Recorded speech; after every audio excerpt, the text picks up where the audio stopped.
Hi comrade မြန်မာနိုင်ငံရဲ့မြို့တော်ဟာဘယ်မြို့လဲဆိုတာ comrade တို့သိကြလားအားလုံးတော့ပြောကြမယ်နေပြည်တော်ဆိုပြီးတော့ but မြန်မာနိုင်ငံမှာမြို့တော်အဖြစ်သတ်မှတ်ခံခဲ့ဘူးတာကောသတ်မှတ်ထားတာကောကနှစ်မြို့ပဲရှိတယ်အဲ့ဒါကတော့ရန်ကုန်နဲ့နေပြည်တော်ပါ global အရကြည့်မယ်ဆိုလို့ရှိရင်နေပြည်တော်လို့ပြောကြပေမဲ့တကယ်ရန်ကုန်ကိုရှင်တဲ့အချိန်ကြလို့ရှိရင်စီးပွားရေးအရာကို transit လုပ်တဲ့နေရာအရာကိုရန်ကုန်ကိုဘယ်မျိုးမှရှင်လို့မရပါဘူးဒီနေ့ရန်ကုန်ကမြန်မာနိုင်ငံရဲ့အရေးပါဆုံးမြို့တော့ဘာလို့ဖြစ်နေတာလဲနေပြည်တော်နဲ့ရှင်ဘာတွေတာနေလဲဆိုတာဒီနေ့ပြောပြသွားမှာဖြစ်ပါတယ်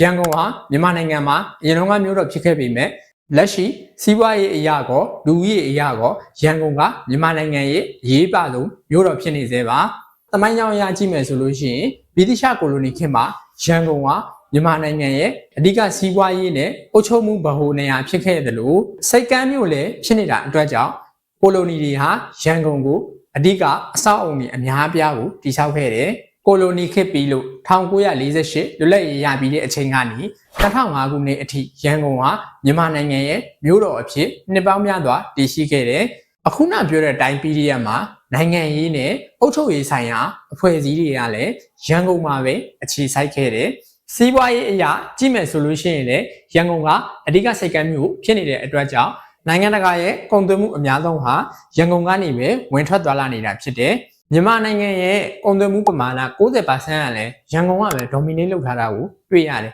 ဘလို့ဒါဆိုလို့ရှိရင်ဒီတစ်မျိုးတွေကပဲ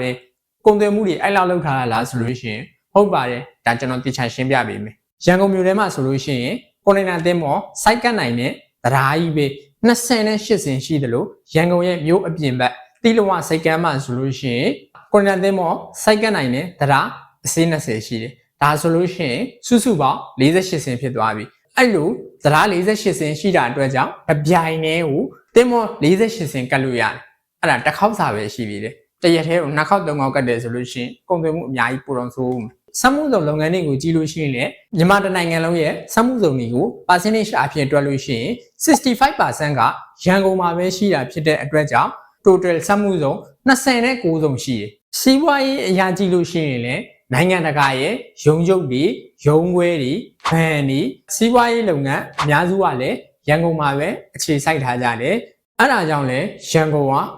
အလုပ်ကိုင်အခွင့်အလမ်းအများများတယ်။အဲ့လိုအလုပ်ကိုင်ခွင့်လန်းများတော့နေအသီးသီးကနေတချို့လူတွေကရန်ကုန်မှာအဆောင်ငှားပြီးတော့လာပြီးအလုပ်လုပ်ကြတယ်အခုတော့မရှိတော့တော့ဘူးလို့ထင်တယ်တော်တော်များများနိုင်ငံခြားပဲသွားနေကြပြီနောက်တစ်ခုအားသာချက်ကိုကြည့်လို့ရှိရင်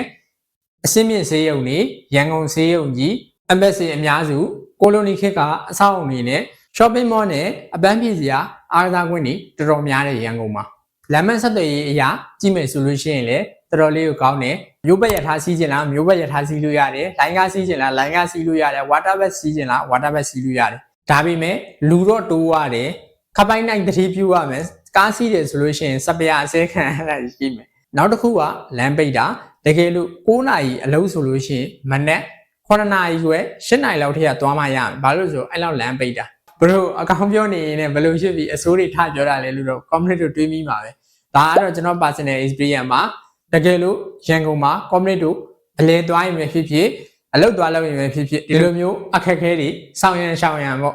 စိုးတဲ့အချက်တွေရှိရင်လည်းစိုးတဲ့အချက်တွေပြောရတာပေါ့2005ခုနှစ်ကနေစပြီးတော့နေပြည်တော်ဟာမြန်မာနိုင်ငံရဲ့မြို့တော်ဘာလို့ဖြစ်လာလဲဆိုလို့ရှိရင်ရန်ကုန်ဟာလူကြီးအများပြားရှိတယ်လို့နိုင်ငံရေးလှုပ်ဆောင်မှုတွေလည်းမကြာခဏရှိတယ်အဲ့ဒါကြောင့်အစိုးရအဖွဲ့တွေကလုံခြုံတဲ့ area တစ်ခုကိုပြောင်းမှုဆုံးဖြတ်တဲ့နေရာပဲနေပြည်တော်ပါကဲရန်ကုန်နဲ့ရှင်နေပြည်တော်ကဘာတွေကွာခြားနေလဲဆိုလို့ရှိရင်ပထမတစ်ချက်ကစီးပွားရေးရန်ကုန်ဟာမြန်မာနိုင်ငံရဲ့ commercial city ဖြစ်နေတဲ့အတွက်ကြောင့်မြန်မာနိုင်ငံကဘယ်မြို့ပဲဖြစ်ဖြစ်ရန်ကုန်ကိုရှင်လို့မရဘူးဒုတိယတစ်ချက်ကကြတော့ population ရန်ကုန်ကလူဦးရေအများများတယ်လူမျိုးစုံဘာသာစုံအများများတာဖြစ်တဲ့အတွက်ကြောင့်အရန်လဲစီကားတယ်နေပြည်တော်ကြတော့အဲ့လိုမဟုတ်တော့ဘူးလူနေတော်တော်စိတ်သွားတယ်တတိယတစ်ချက်ကယဉ်ကျေးမှုနဲ့ဖျော်ဖြေမှုရန်ကုန်က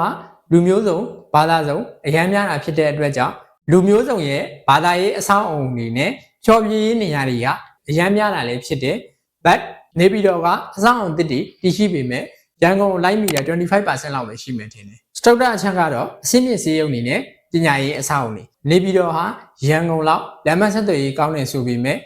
public service တွေဖြစ်တဲ့ hospital school college တွေကရန်ကုန်ကိုလိုက်မမီဘူးလို့ထင်မိတယ်နောက်ဆုံးအချက်ကတော့ public communication ရန်ကုန်မှာလူမျိုးစုံဘာသာစုံရှိတယ်လို့ small budget company အများစုကလည်းရန်ကုန်မှာပဲရှိနေတာဖြစ်တဲ့အတွက်ကြောင့်လူမှုဆက်ဆံရေးအရန်အားကောင်းတဲ့နေရာဖြစ်တယ်နေပြည်တော်ကြတော့အဲ့လိုမဟုတ်တော့ government ကြောင့်တမားတွေပဲတည်တက်ရှိတဲ့နေရာဖြစ်နေတဲ့အတွက်ကြောင့်လူမှုဆက်ဆံရေးမှာရန်ကုန်နဲ့ရှင်လန်းရင်အများကြီးကွာဟသွားတဲ့တွေကိုတွေ့ရတယ် global အရာမြန်မာနိုင်ငံရဲ့မြို့တော်ဟာနေပြည်တော်လို့အားလုံးပြောနေကြပြီမဲ့တကယ်မြန်မာနိုင်ငံရဲ့ important iconic city ကဘယ်မြို့လဲဆိုတာ comrade တို့သိကြပြီလို့ထင်မိတယ် comrade တို့တငယ်ချင်းထဲမှာရန်ကုန်မှာအလုပ်သွားလုပ်တဲ့လူပဲဖြစ်ဖြစ်ရန်ကုန်သားပဲဖြစ်ဖြစ်ဒီဗီဒီယိုလေးကို share ပေးပါနော်အခုပြပြတဲ့နေပြည်တော်နဲ့ရန်ကုန်ဟာမြန်မာနိုင်ငံမှာဘယ်မြို့ဟာမြို့တော်ဖြစ်တဲ့လဲဆိုတာကို comrade တို့အမြင်ကို comment မှာရှင်းပြပေးပါအောင်အားလုံး love you all ပါတတ်တာ bye bye